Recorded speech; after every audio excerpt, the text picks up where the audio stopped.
Solid na depensa sa loob ng paint, ito ang nakukuha natin mula sa mga 7-footer na mga players na maganda ang galawan at may kabilisan nga rin. Nakita natin ang patunay mula sa defensive plays ni Kai Sotto, isang 7-3 mapa FIBA man, Japan B1 B-League at maging noong nasa US at NBL Australia pa nga siya ay kitang-kita na ang kanyang impact sa depensa. Isa ang athletic 7-footer na si Javal McGee sa naging option noon ng Gilas para maging naturalized player ng ating Philippine National Basketball Team. Maganda na sana ang naging takbo ng naturalization, interesado si Javal McGee at maging ang SBP at Gilas ay hinahanda na nga ang proseso, yun nga lang nagbago ang kanilang isip at si Andre Blatch ang kanilang kinuha. Sa pagiging matangkad at athletic ni Javal McGee ay posible na mas naging matindi ang depensa ng Gilas sa loob ng paint gamit ang player na ito kasama ni Junmar Fajardo. Maganda sana ang naging tapatan at laban nila ni Haddadi na isang haring 7-footer ng Iran na matagal na nagkari sa FIBA Asia Cup.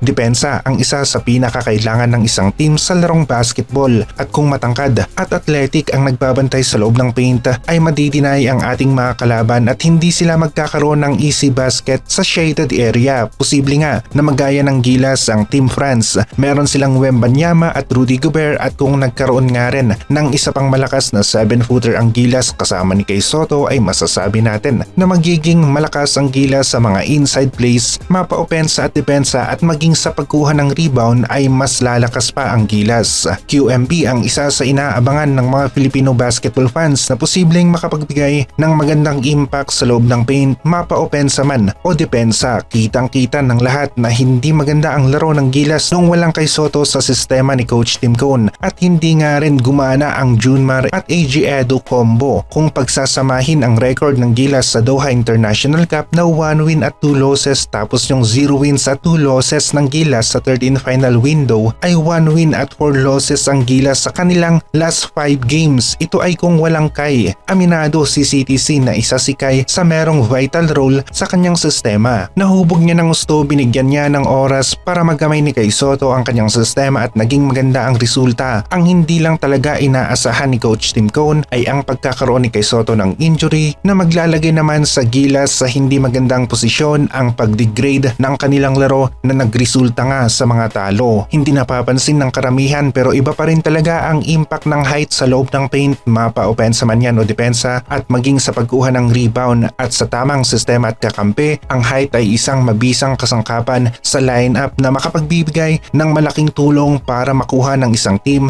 ang panalo. Mukhang ang kalakasan nga ng Gilas ay nagsisimula sa pagkakaroon nito ng isang solid na 4 at 5, isang matangkad na sentro at malakas na power forward. Palitan sila sa pwesto parang Kai Sotto at Junmar Fajardo. Naging patunay ang Kai Sotto at Junmar combo na maganda ang laro ng Gilas kung malakas ang mga center at power forward natin na nagsasabay sa loob ng basketball court. Nagiging maganda ang galaw ng bola sa opensa at depensa ng Gilas. Kung makakahanap pa tayo ng isang kagaya ni Kai o mas mabigat pa nga kay Kai Sotto na naturalized player, isang athletic na 7-footer na makakasama ni AG Edu at Junmar sa loob ng paint ay gaganda ang laro ng Gilas at kung nakabalik pa nga si Kai ay magiging unstoppable ang Gilas sa shaded area. Matindi ang depensa natin dito at may malakas pa tayong opensa. Sa nakita natin sa ngayon, mababa ang chance ng Gilas sa FIBA Asia Cup na umabot sa semifinals at marami nga ang dahilan. Una na dito, kitang-kita hindi maganda ang laro ng kasalukuyang Gilas. Walang Kai, kulang ng isang core player si Coach Tim Cone, posibleng madagdagan pa yan dahil JB positive at baka magkaroon ng suspension sa FIBA bilang sanction. Ang isa pang option ng Gilas na si Jordan Clarkson ay injured nga. QMB wala pang solid na update na makakapaglaro bilang lokal ng Gilas. Benny Boatwright hindi pa ganap na naturalized player ng Gilas at Ange Kouame